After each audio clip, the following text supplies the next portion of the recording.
Hello art বমার্স, আপনারা সবাই কেমন আছেন? আমি ভালো আছি। আশা করি ২০২৬ সবার খুব ভালো কাটছে। আর আমার ২০২৬ ঠিক কেমন কাটছে তারই খবর দিতে এই video. Hey, I am Srumar and you are watching Atomic Bomb. জানুয়ারি মাস শুরুই হয় আমার মায়ের জন্মদিন দিয়ে, তাই বার্থডেতে কেক কাটার কথা তো বলাই বাহুল্য। সেই কেকেরই অবশিষ্ট এটি। আমি প্রথমে পেন্সিল দিয়ে একটা রাফ স্কেচ বানাই। ওটা অনেকদিন ধরেই আমি পিন্টারেস্টে সেভ রেখেছিলাম। জানি না অতটা সুন্দর হবে কিনা, তবে এই শীতের মিঠে রোদ্দুরে এমন খোশ মেজাজে বসে থাকাটাই মজা। এই যে আমি আমার সমস্ত আঁকার সামগ্রী নিয়ে হাজির হয়ে গেছি। এই টিনের বাক্সটা আমার খুব ফেভারিট।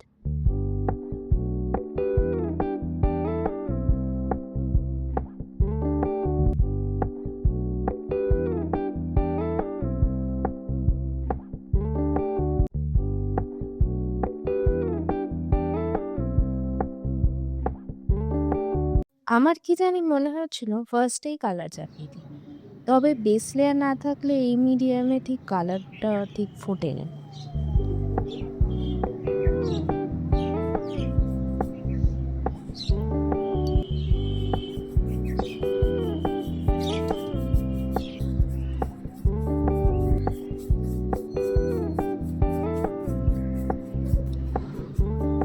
মোটামুটি আমার বেস লেয়ার রেডি।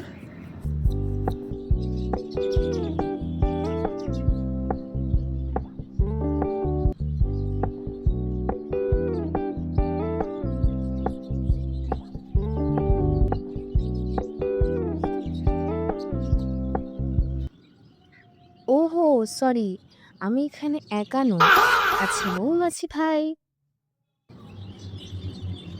আছে পাখিদের কোলাহল।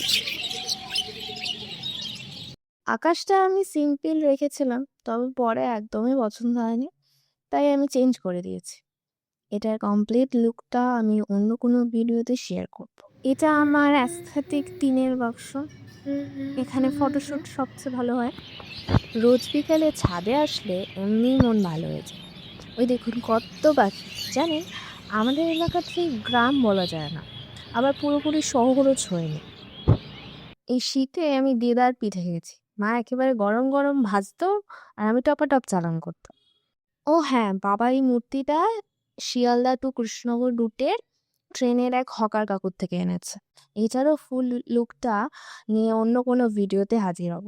মূর্তি রং করতে গিয়ে আমার মাটি দিয়ে মুখ বানানোর ইচ্ছা হয়, আহ, তাই বানিয়েও ফেলি একটা ছোট্ট মুখ।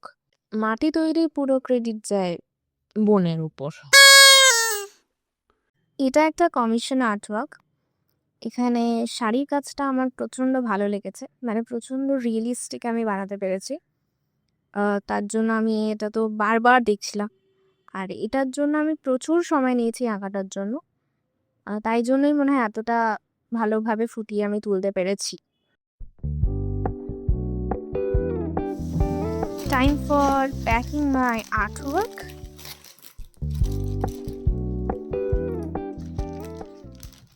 এবছর আমি বেশ কিছু নতুন মিডিয়ামে কাজ করছি, তার মধ্যে এই কালার স্কেচটাও অন্যতম। ক্লায়েন্ট ঠিক বলা যায় না, আমারই এক বন্ধুর পেরেন্টসের অ্যানিভার্সারিতে আমাকে এঁকে দিতে বলে। এই ছবির কোনো রেফারেন্স ইমেজ আমি ওকে দেখাতে পারিনি, কারণ কালার পেন্সিলে পোর্ট্রেট ড্রয়িং আমার এই প্রথম। ও বেশ কনফিডেন্স নিয়ে আমাকে করে দিতে বলে, আমিও ঠাকুরের নাম করে শুরু করে দিই।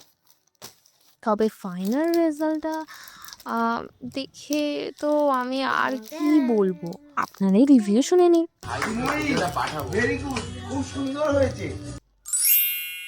আজ তবে এতটাই। বাকি আর্টওয়ার্কস নিয়ে আবার ফিরবো অন্য কোনো ভিডিওতে। আর এই ভিডিওটা ভালো লাগলে please like, share and subscribe. Thank you.